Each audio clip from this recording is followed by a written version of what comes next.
والله جعل لكم مما خلق ظلالا وجعل لكم من الجبال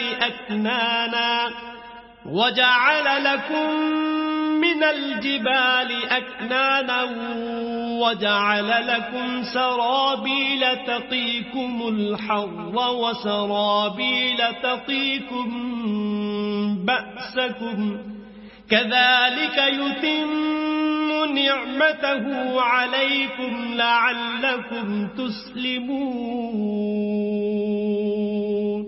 اور خدا ہی نے تمہارے آرام کے لیے اپنی پیدا کی ہوئی چیزوں کے سائے بنائے اور پہاڑوں میں غاریں بنائیں اور کرتے بنائے جو تم کو گرمی سے بچائیں، اور ایسے کرتے بھی جو تم کو اسلحہ جنگ کے ضرر سے محفوظ رکھیں.